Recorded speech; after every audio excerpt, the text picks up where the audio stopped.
Nesse vídeo nós vamos falar sobre hábitos ruins. Nem sempre uma pessoa que tem um hábito ruim é uma má pessoa. Normalmente ela está tentando um processo de fuga ou de escape através do vício naquelas coisas como o refrigerante, o açúcar, o álcool, o cigarro, que são coisas que, sabidamente, vão te levar a doenças deletérias no futuro. Hoje nós vamos tentar te ajudar um pouquinho nisso daí.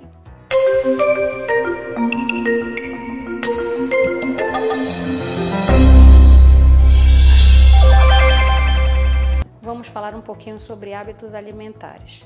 Eu vou falar um pouquinho da minha experiência pessoal. Quando a gente fala de hábito alimentar, a gente sabe a dificuldade que a gente passa ao ter que restringir algum alimento.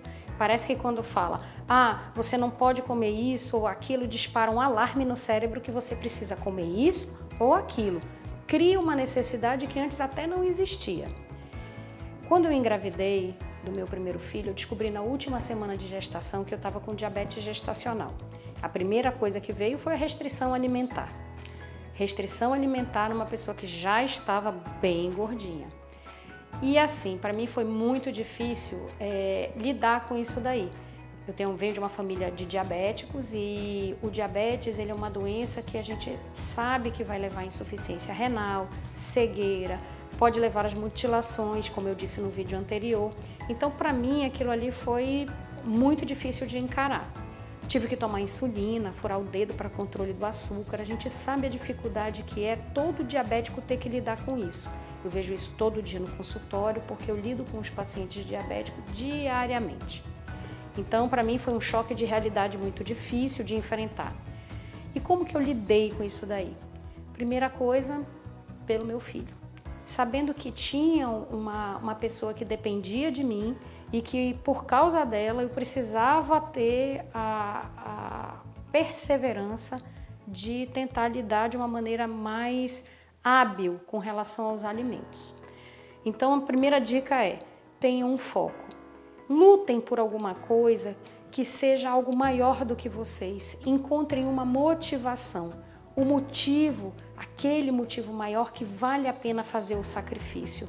Pode ser sua mãe, pode ser seu filho, pode ser um emprego melhor. Muitos deles agora, por conta da aparência ou por conta da necessidade de uma atividade física, eles exigem que você tenha um peso moderado, uma aparência adequada. A sociedade ela é muito cruel em relação a isso.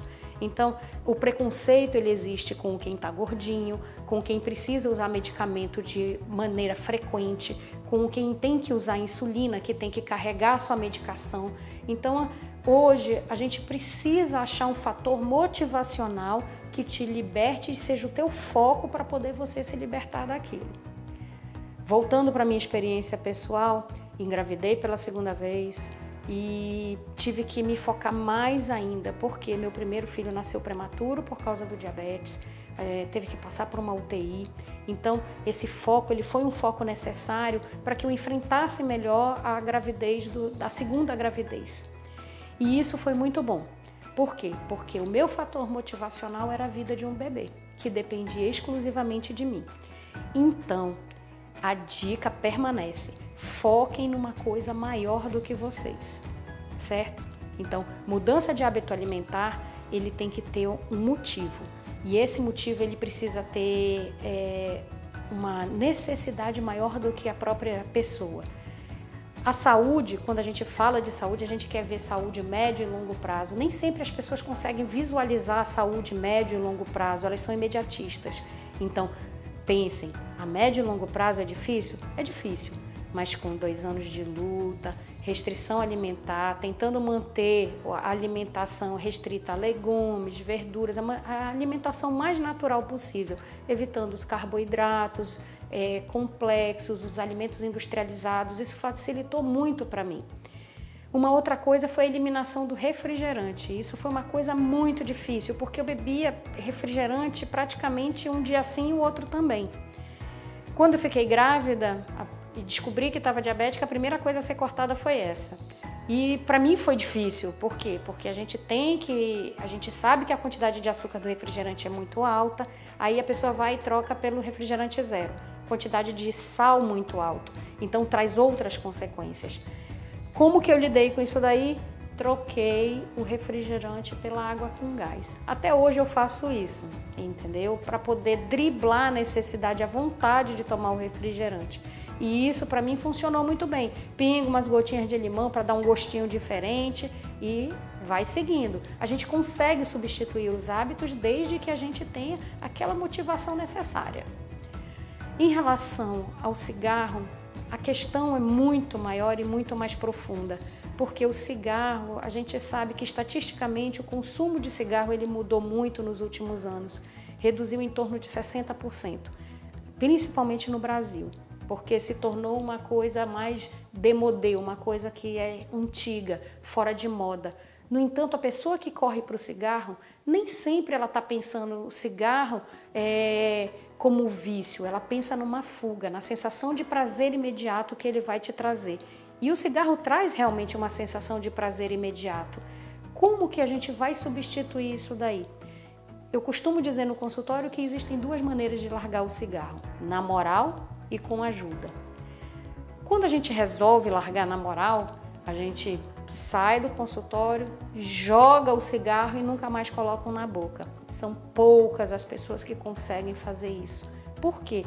Porque aquele cigarro é uma fuga para o problema, é uma fuga para a ansiedade, ela é uma fuga para várias outras questões subjacentes que estão envolvidas nisso daí. Então, a melhor maneira de largar o cigarro é com ajuda. Procura um profissional que possa te ajudar com isso. Existem profissionais da pneumologia que podem ajudar com isso, existem programas governamentais que podem ajudar com isso e existem medicamentos que podem ajudar com isso. Largar o hábito do cigarro é muito difícil, não é fácil. No entanto, aquela figurinha que vem na carteira de cigarro por questões do Ministério da Saúde, as pessoas colocam um papelzinho ali para não ver as pessoas mutiladas, as pessoas com traqueostomia, com câncer. É muito difícil, a gente sabe que elas não querem olhar aquilo, elas não gostam daquilo, elas sabem que elas estão com o cheiro do cigarro, elas sabem que estão incomodando as pessoas, mas é muito complicado largar esse vício. Então procura ajuda, porque sozinho é que não consegue mesmo. Em relação ao sal, tem pessoas que são viciadas em colocar um salzinho extra na comida. Coloca ali aquele pouquinho de sal em cima da salada, aquele pouquinho de sal em cima do feijão, aquele pouquinho de sal, aquele pouquinho de sal aumenta a pressão sistêmica, a pressão arterial sistêmica. Ela faz com que a gente retenha mais líquido, faz com que o coração tenha que trabalhar mais. Então, o sal, ele tem uma ação deletéria para o organismo. Na maioria das vezes, a gente pensa que aquele salzinho inocente não vai trazer consequências, mas a médio e longo prazo ele traz. Como que a gente pode tentar substituir isso daí? Hoje, o mercado ele dispõe de alguns sais que são com menor quantidade de iodo, a linha tem uma linha específica para isso, tem ajuda no supermercado, tem ajuda da nutricionista. Eu acho que a gente consegue largar o hábito ruim sempre que a gente procura ajuda. É muito complicado, existe a regra dos 21 dias, se a gente consegue passar 21 dias focado naquilo ali, aquilo acaba se tornando um hábito. Nem sempre é assim, principalmente com as questões emocionais envolvidas naquilo. Então procura ajuda e eu espero que eu tenha ajudado vocês com as dicas que eu dei aqui hoje. Se você precisa de ajuda, conselho, se você quiser uma conversa, um bate-papo, uma consulta médica, o ICV está aqui de portas abertas e vai poder te ajudar. Não só com orientação, mas também com aquele papo que você precisa ter. Hoje nós temos um médico para chamar de meu aqui dentro. Então, procure-nos. Vem aqui para o ICV.